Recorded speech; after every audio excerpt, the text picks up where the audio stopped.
Welcome to the BVTV Network, coming to you from the UK studios of BizVision. I'm your host, Malcolm Gallagher. Now, this is episode 2 in the BVTV Resonance Trilogy with established TV director and video producer and author, George Hughes. Hello again, George. Hi, Malcolm. Thanks for having me on. I enjoyed so much discussing with you the power of video in episode 1, but in my mind, too much video marketing misses the mark. Can you give us an overview into the 5, is about 5? Yeah, let's say 5 common mistakes you think brands make when creating video content? Yeah, I certainly can. I think if you ask me, I could probably go to a much longer list. Yeah.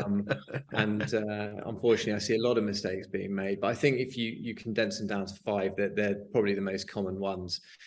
The first one, and it's the most important, is you must have a strategy for creating your videos. You shouldn't just make video for video's sake, tick a box. You shouldn't just pluck ideas out of thin air and think, oh, this might be quite good. You have to tie your videos into the strategy for your business. What are your objectives?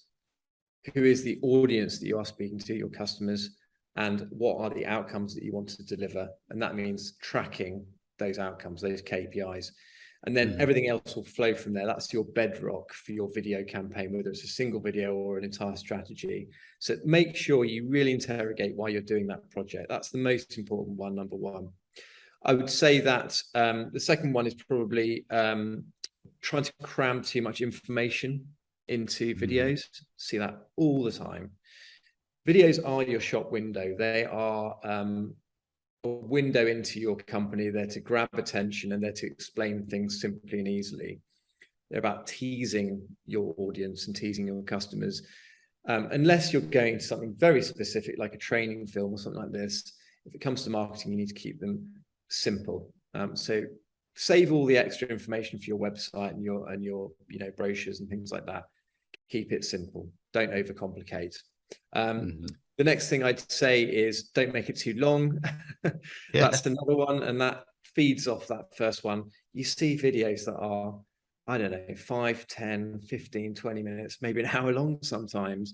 And in reality, people's attention spans are so short. In the online space, you're lucky if you can hold someone's attention for more than 2 minutes. So really think about how can I get the length down as short as I possibly can while still retaining what I'm trying to do here. So if you're writing a script, shorten it, shorten it, shorten it. If you're recording something yourself, be really concise with your language. Get it short. The shorter it is, the more punchy it'll be. The fourth one is about the execution. I have to talk about that. So many people create very poor quality videos. I'm not saying you have to work with a professional video agency or a professional videographer. You don't. Sometimes you can record on an iPhone. That's perfectly fine. However, you need to make an effort to do it to the best ability for the budget you have. So if you're shooting on an iPhone, please get a tripod or get a stabilizing system like a little gimbal, get some small lights, or even just bring a desk lamp in, get a microphone so that the sound quality is not too poor. Just make sure the quality is good. There's a statistic out there that said something like a third of customers were left with a negative impression of a brand if they saw a poor quality video. So it literally can damage your business through doing that. So make sure the quality is good. And if you are briefing a video agency, then make sure you do your diligence with actually finding that company and you see they've done similar work to yours, and you actually ask for case studies and things like that. So quality. And then the final one, which is the thing that really gets my goat, is it's not good enough to just create a video. You have to promote it. Outreach. I talk about this in the book. What is your plan for outreach? How are you going to distribute this video to your customers? Now, think about the channels you have at your disposal. Is it social media? LinkedIn might be your platform, or maybe Facebook and Instagram are great. Maybe you're even into things like TikTok and stuff like that. But think about where your customers hang out and how you can reach them. Email marketing, before sales conversations, at trade shows, your office reception. Just get it out there, because if you just create a video, pop it on your website, and it'll just languish there, and you might not get the traffic you want, you won't get the results you want. And if you plan for distribution and outreach, it will inform the type of videos you create, and maybe it will suggest to you that you might want to create one version for the website, one version for LinkedIn, one version for a trade show, one version for your email outreach. And you'll get much better results with it. So I hope that's a good little 5-tip roundup. Yeah. Go on then, tell me out of the 5, which aggravates you the most? I would say probably the final one, because as a content creator, it's sort of your worst nightmare if you do a really good job for somebody, create the most phenomenal video, and honestly, it will do nothing unless it gets out there. If you don't get people to see it, then it's pointless. It's like the that sort of famous phrase about, if a tree falls in the woods and there was no one to hear it, did it actually fall? It's a bit like that. Yeah. But I find that, some people, some guests take the trailer and everything, and they rush it out into the media and onto their own social media and everything. And the return they get is phenomenal. Then there are others who, I think sometimes it's a little bit like vanity publishing. They just want a video out there or just want a book out there, which is a waste of time, isn't it?